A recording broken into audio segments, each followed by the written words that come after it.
What would happen if we dared to intersect our physical and digital worlds? Could we defy expectations and dream of something new? Something better, smarter, more connected, more human? At MRI, this is the question we ask ourselves, and our answer is MRI Agora, the world's first hyper-connected, AI-powered, and human-centric prop tech platform.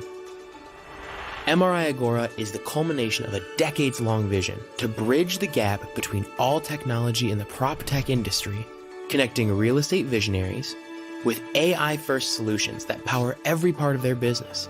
Solutions that use smart data to break down barriers and deliver deeper insights. Solutions that build thriving communities. Solutions that make the world a better place to live, work, and play for every member of society. Today, the wait is over, and a new era of connectivity, commerce, and community begins with MRI Agora.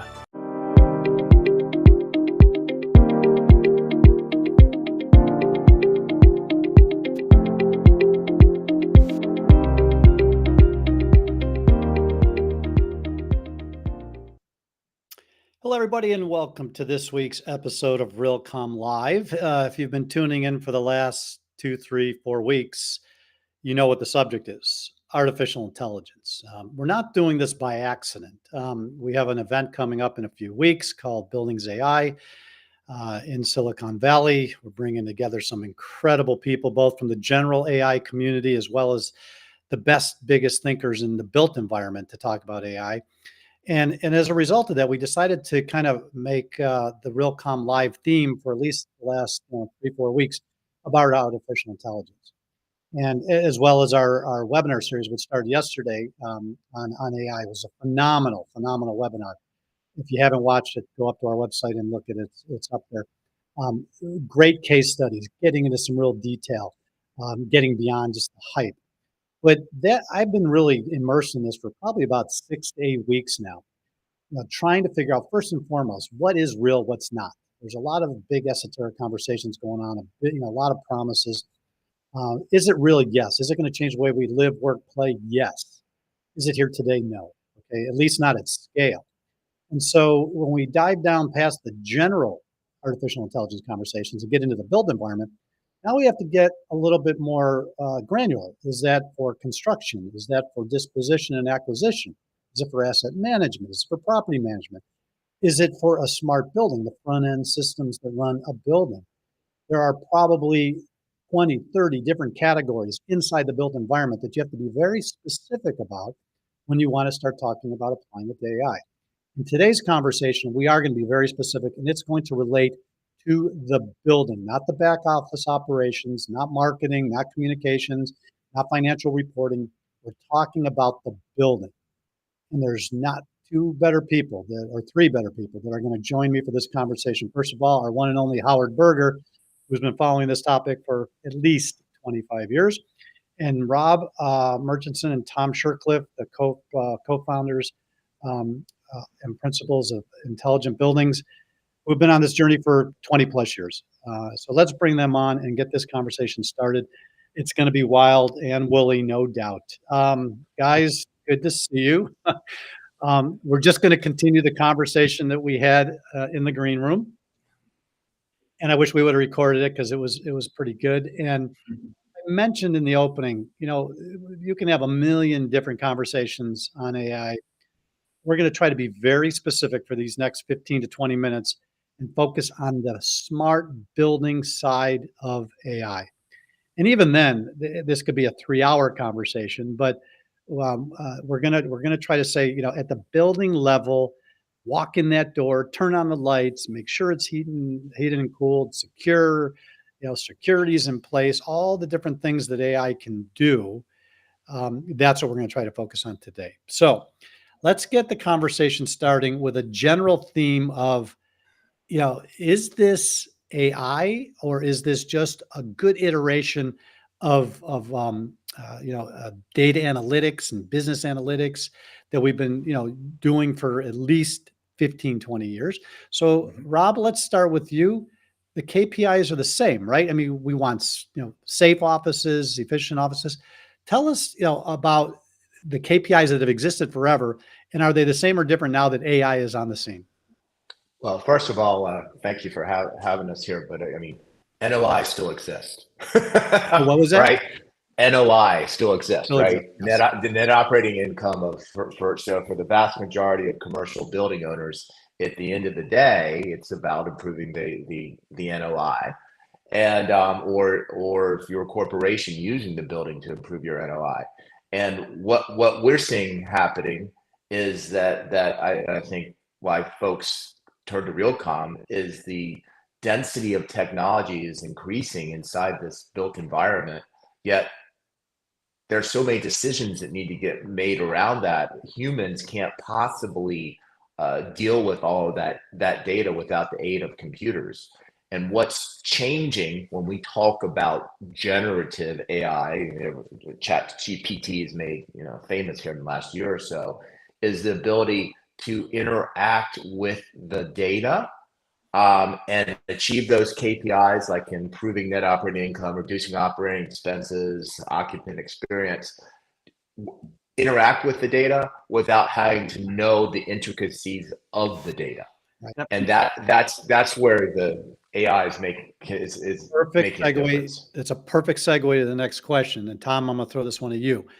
So, somebody listening to this who is, literally one of those guys at the table writing the code on these generative AI and other AI solution sets, they'd say, "Oh, you guys are you don't know what you're talking about," And I'll buy some of that because I've been a technologist for 35 years. I think I'm a relatively quick study, and this stuff is overwhelming. I mean, I'm having still a little bit of hard time wrapping my arms around all the different flavors, all the different applications. Where do you go first? Who do you work with? Who's to be trusted? There's a lot to digest in a short amount of time. But we do keep coming back to the age-old question of data. Without data, AI dies a very quick death. Okay. And data is either in a file cabinet, a file server. Again, we're not talking about enterprise back office stuff. We're talking about the building. So the data that sits in the buildings, a lot of times it's owned by or it's collected by proprietary systems, the HVAC, the lighting, the access control, right? So we have some data, but we don't have it a lot, and it's not as easily accessible as we may want it to be. Tom, what is the data bottleneck that we're all dealing with? Well, yeah, thanks, Jim. And first thing thanks for having us. The first thing I would say is that we should all feel a little guilty on this call because for years we've all been saying, you need to get the data and get the data. And it was like, why? Well, Yeah. it's just good, right? And maybe we'll find some cool things to do with it. And really, this is something that AI, I think, can take some credit for because it is really the first time where you can say, as you just said, Jim, you want as much data as you can possibly get your hands on because you don't know all the good that can come of it. And AI is the first technology that can really tell you things, as Rob said, you didn't know from the data. Now, herein lies the problem with your question gets to is that people talk about large language models, LLM, and all this kind of stuff. We have buildings that have data that's proprietary, not exposed, not integrated, not even connected. And you can't just jump to an LLM model because we also know, all of us, that the contractors' maintenance contracts a lot of times are, in a good way, strong for the owner, that they're not allowed to use even the metadata. So we are already structurally prevented from like an LLM mentality inside of the building. So the moral of that story is every little point that can be exposed is going to be useful. Well, so data bottleneck comes in a couple different flavors. Then it comes in the flavors of it's in somebody's container that I don't have the key to, but as evidence in New York City during the pandemic when those buildings were virtually empty, the energy consumption didn't move a needle. Even the buildings that were capable of clicking the mouse and driving, the contractual arrangements between landlord and tenant said no, you have to make sure that building is able to be accessed and operable, if you will. And if you stop doing that, I'm not going to pay my rent. So there was procedural and contractual issues that needed to be identified in order to unleash that data, right? So there's a lot of different things holding that data back. So Rob, back to you. With all these contracts and all this legacy in place, what do we need to do now? What are the actions that owners and operators should start thinking about? And it's probably the same things we've been talking about for a long time. The infrastructure in place to collect the data, put it in a place it needs to be. But what should they do today? Well, sort of like what Tom was just talking about, we should all feel a little guilty here, is it starts with connecting and protecting your building. Because if you're going to use data, and there's lots of it inside the facilities, and it may be proprietary and it may not be, and until you connect it and protect it, these things around big data and large language learning models, all that stuff are not possible. And the reality of it is that your vendors are already connecting to your buildings. So why not get them to connect in a safer way so that you can then have the opportunity to be able to use that data and then think about what is possible. You always talk about the art of the possible. The art of the possible is enormous here, but it's foundationally built on the data. And just quick add to that, Jim, just one of the little things that the mentality right now should be for every owner and investor, that every procurement, bid, maintenance contract should be reviewed to make sure there is no impediments to their control and ownership and access to the data. That's something you can do without a bunch of and this conversation gets pretty complicated pretty quick because, okay, so we got 5-10 different vendors accessing their equipment in the building via cloud, gathering the data, making AI adjustments. But when we start talking about integration and interoperability between those systems, in other words, sun is out, turn the lights off, or fire, unlock the doors. I mean, that integration and interoperability between different systems with all these great AI overlays can't happen if the data is not allowed to talk to each other. Is that fair? Yeah, that's fair. And I think Rob and I would have been advocating for a long time to our customers. Those, which you were describing as attributes, be non-proprietary, be connected, as Rob said, be cyber secure. If you have the attributes in place, you can then take advantage of technology you're not even planning for. Right. So Howard, between you and these two guys, between all the great work you have done over the years on the program, the IBCon program, and all of the work we've done on smart buildings in the last 20 years, and Rob and Tom out in the streets, with contracts, digging into the weeds, details with these companies. In your opinion, right now, no names, do you think legitimate AI has been implemented at the building level at scale? No, not at scale. And I mean, there may be a few examples here and there of companies that are pushing the envelope. They have the data. They have the data scientists. They have the ability to be able to experiment, with it. But I think it's going to be a while before we see anything approaching scale. But even if you had those brilliant AI, data scientist people in your place, you still have to go and unwind the contracts. You have to deal with vendors who may not want to cooperate. This is not a flip a switch and AI proof my portfolio, correct? I mean, this still is a complicated process. Everybody agree with that? This is about change, Howard and Jim. It is. It's a change management issue. But that's been the case for 20 years. Yeah, I think that's right. Although, and when it comes to this, even though it is a big change, I think it's actually in some ways a little simpler to get started in. In other words, in all of our 20-year conversation about smart buildings, you had to talk about it, 2 systems and a use case and a thing, and you had to really get into sequence of operations, and that's all powerful and good. But at this point, the building owner, if literally start exposing data, because the marketplace is going to go nuts. Yeah. You have this phrase called marketplace power that you've used, Tom. What does that mean? Yeah, and what I mean by that is when it comes to in the building, the building, this is about roles, Jim. And I say the marketplace has a role and the building owner has the building owner's role is to get the attributes, be open, be converged, be cyber secure, normalize your data, own your data, and be poised. And then the marketplace power is the vendors are going to leapfrog with innovation and excitement to get to that data and to get to those buildings. So, we would say in the building, an owner should allow the marketplace to leapfrog. You don't have to choose a horse. You don't have to build an empire. Be ready, have the attributes, and take advantage of the leapfrog innovation. And if I could just build on that for a second, because I think this is a really important transition in the marketplace. Technology for the last few decades, from a building owner perspective, whether they're owner occupied or for investment, has been viewed in a lot of ways as a liability. What we're saying now is that digital infrastructure and everything that's attached to it should be treated as an asset. And the marketplace power that Tom is talking about is how do you take advantage of that from your community of vendors? Mhm. Well, You have to switch the paradigm. But I mean, guys, we've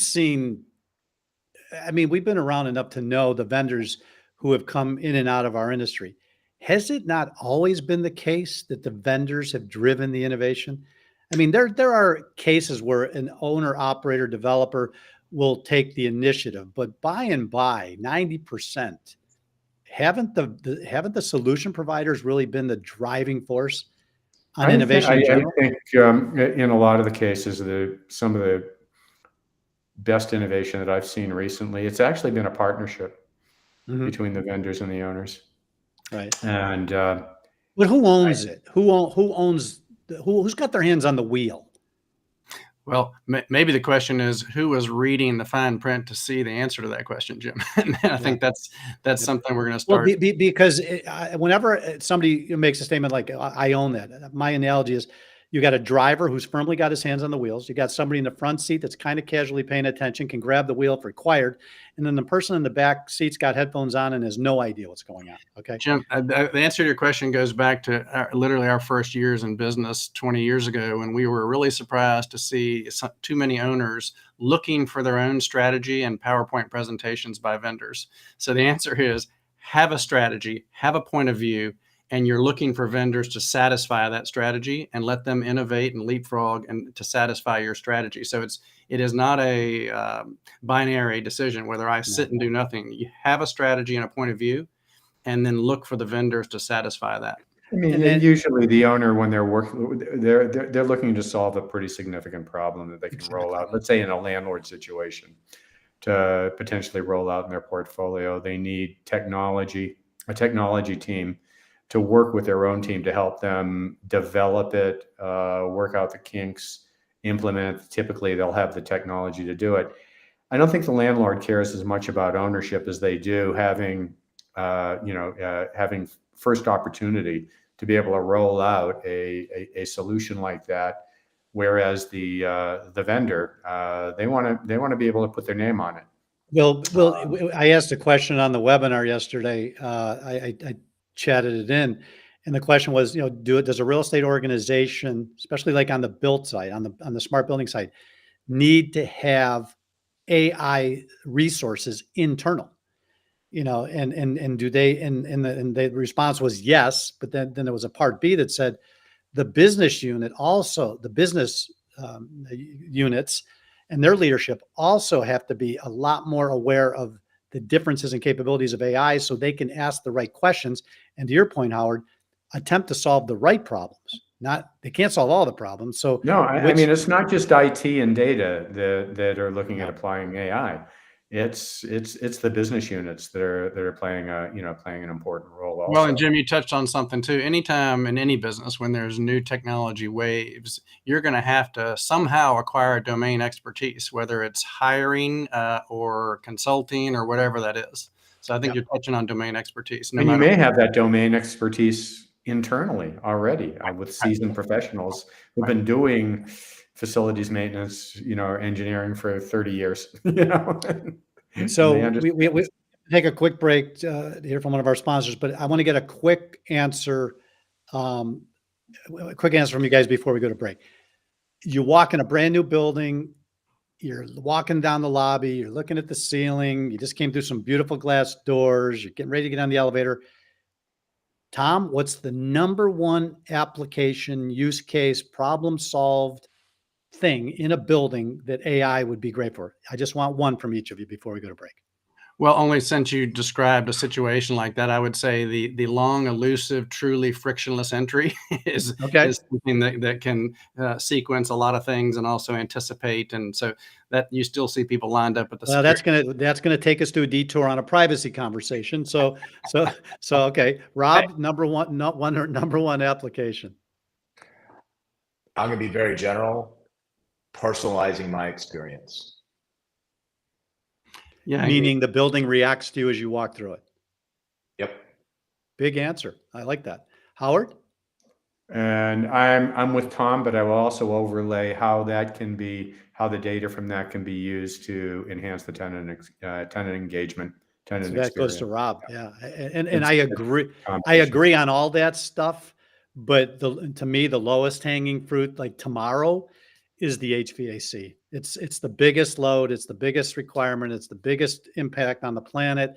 It's been managed with sledgehammers for a long time. And I think with the right infrastructure, the right data structure, the right tools, you can turn that thermostat and those lights off, just like my mom told me. It's funny, Jim, after 20 years, I still wonder why, when I see it's going to rain outside, why do I know the building's going to be cold this afternoon? And before you go to break, Jim, I'll say the challenge is you can't take a fossil fuel burning boiler and convert it to an electric heat pump with AI. All right. Right. Yet. No, physically cannot happen. All right. Great conversation. Let's take a quick break. We'll be right back.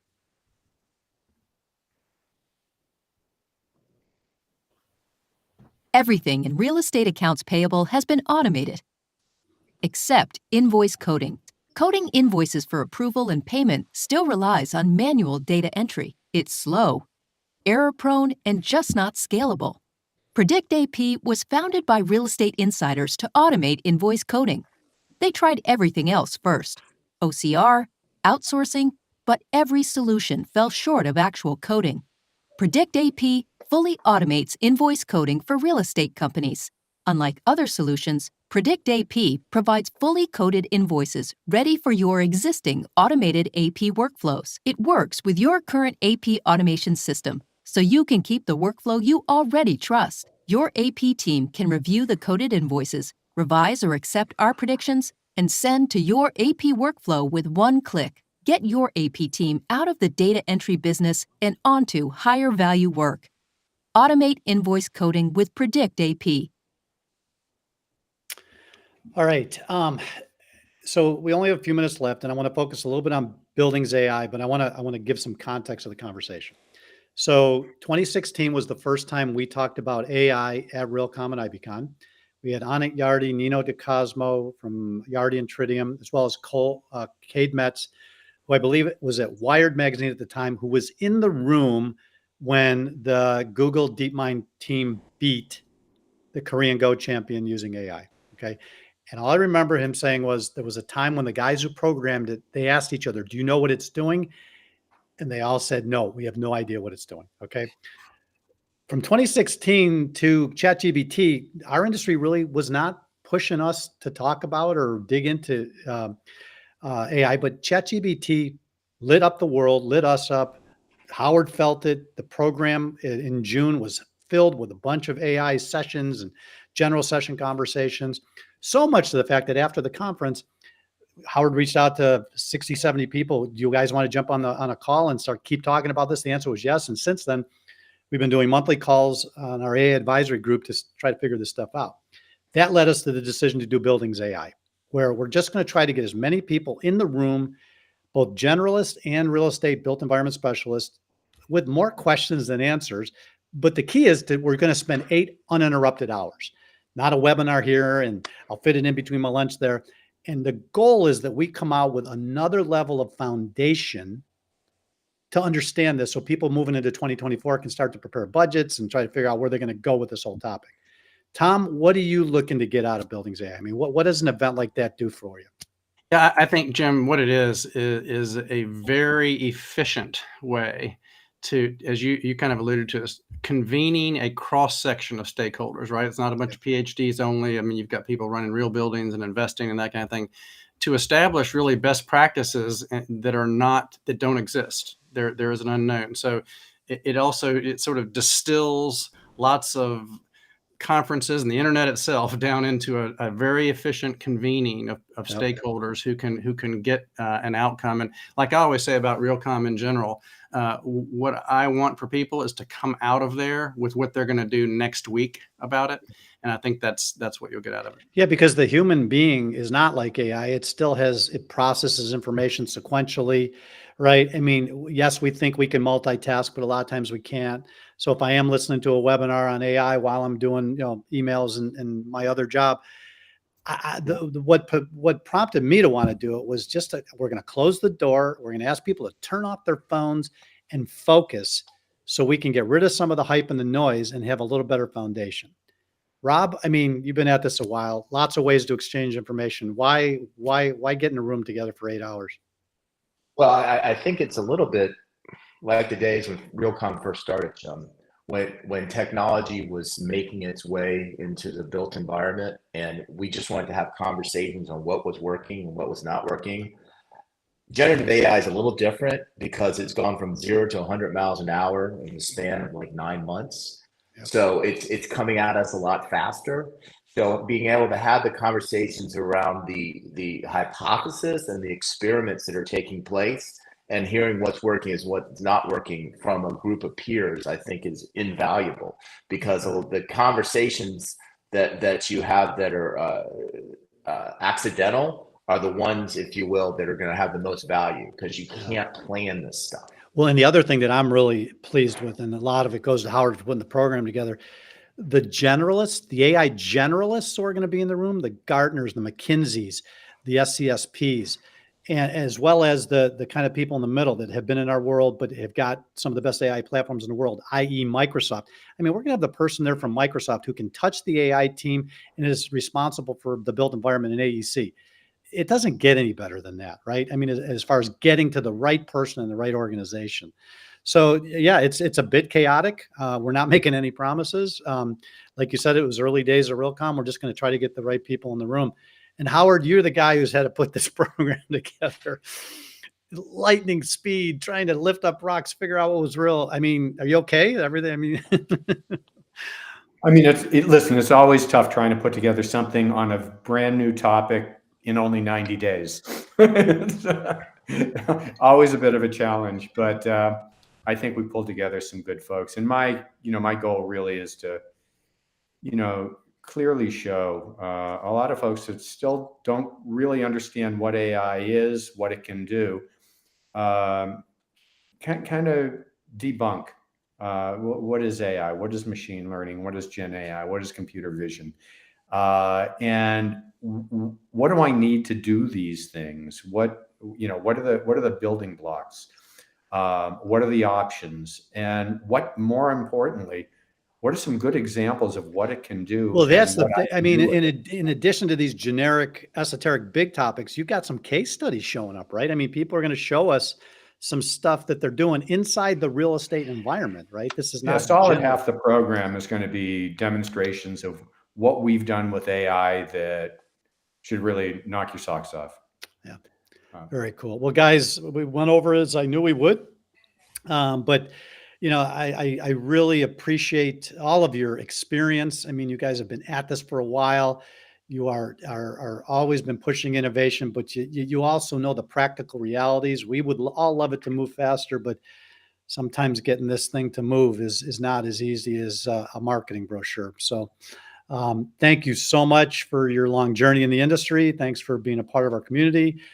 Thanks for being on here today, and thanks for being part of Buildings AI and CoreTech. And we'll see you in a few weeks. Thanks for having us. And with that, Howard, don't go anywhere. You're staying. We'll just lose. So Howard was part of the big conversation because he needed to be, but he also does the news. So Howard, now you got to shift gears a little bit and tell us what's going on in the world of real estate tech. And I'll be back in a few minutes. All right. Well, hey, thanks, Jim. Thank you all. That was fun. It was really a great conversation. And we'll continue the talk on November 16th in Palo Alto if you come to Buildings AI. So now I get a few news stories from our weekly news briefing. It goes out every Thursday morning. And if you don't see it in your inbox, just go to realcomm.com and click on news. So for our first story, MRI Software and Oscar just announced that MRI Agora platform is going to use the Oscar industry data model. And that's going to help clients better integrate disparate software applications and do a lot more with their data and analytics. As we all know, without a standardized way to share data between systems. There's a lot of manual analysis, time-consuming data manipulation, inconsistent formats, and really clunky integrations to have to deal with. And this IDM promises to improve these processes and provide a stronger base for effective data governance. Plus, it'll enable data software developers to develop once and achieve significant savings for future integrations. It's also going to provide a common data model for MRI Agora Insights.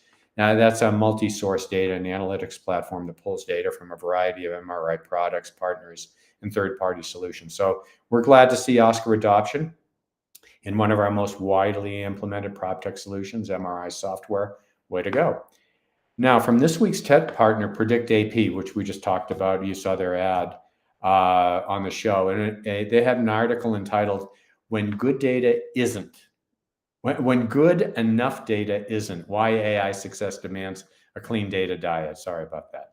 Now, I've been in real estate tech for over 35 years, and I think most of us know it's traditionally been a relationship business. Slow to adopt tech, used to making big decisions with less than perfect data, which is the norm rather than the exception. Now that AI adoption is growing, especially with Gen AI, it's becoming obvious bad data just won't work anymore. And even the smartest AI can hallucinate when it's missing important information. So I was really impressed with this article. David Stifter, CEO and co-founder of Predict AP. In this article, he lists examples of real estate work that can be easily accomplished with AI, along with a list of the data types you're going to need. In addition, he articulates a standard approach to getting your data AI ready. So if you read nothing else, read this article. Our next story is about a digital smart screen manufacturer. They recently surveyed 1,000 customers on the impact of digital smart screens in retail stores, and they found some interesting results. Number one, close to 45% of shoppers altered their shopping habits due to smart screens.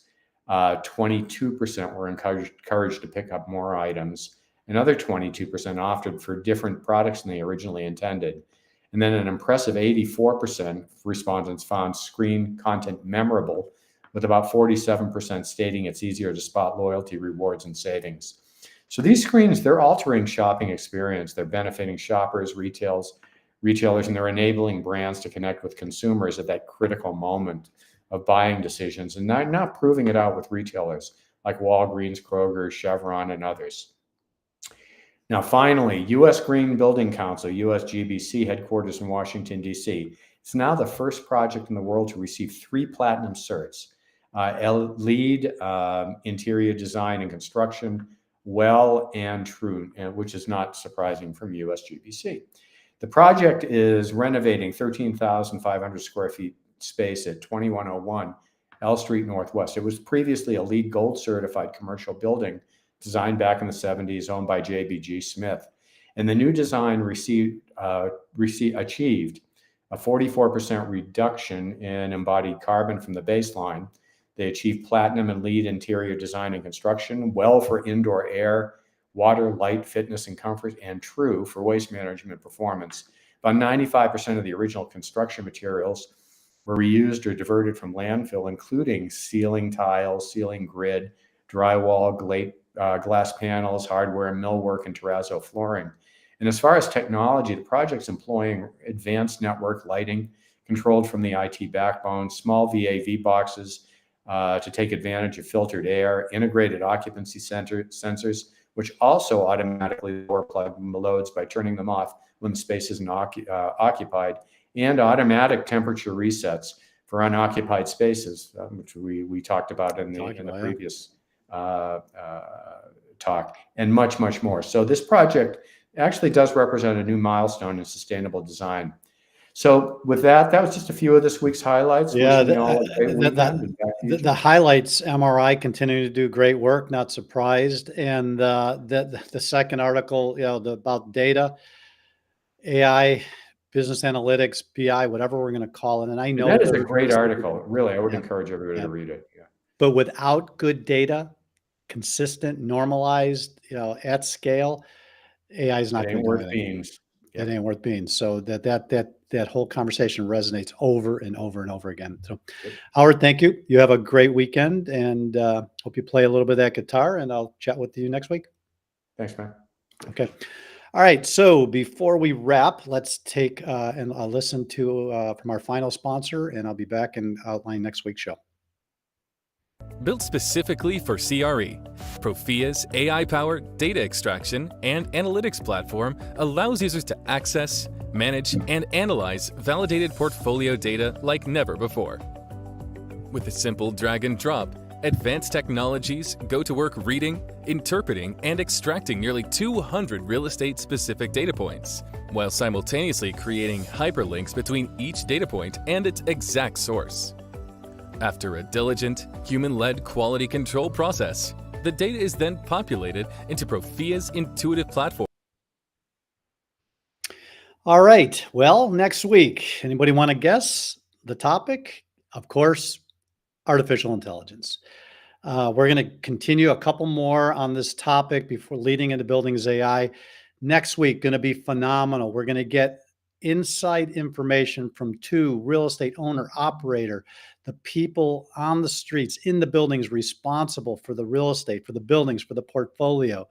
Joseph Marino, Vice President of Information Technology from Primaris REIT, and Aaron Alter, Director of Technology Initiatives for Car Properties. Two very innovative companies, two guys who are always pushing the envelope, wanting to take it over the edge. They're going to talk a little bit about, what they're seeing in the industry as it relates to AI. What are they playing around with, and what they see that the next 6 to 10, 12 months looks like. So it's going to be a great show. Don't miss it. Going to be a lot of fun. And with that, I wish you all a great weekend. Be well, and I will see you next week on Realcomm Live.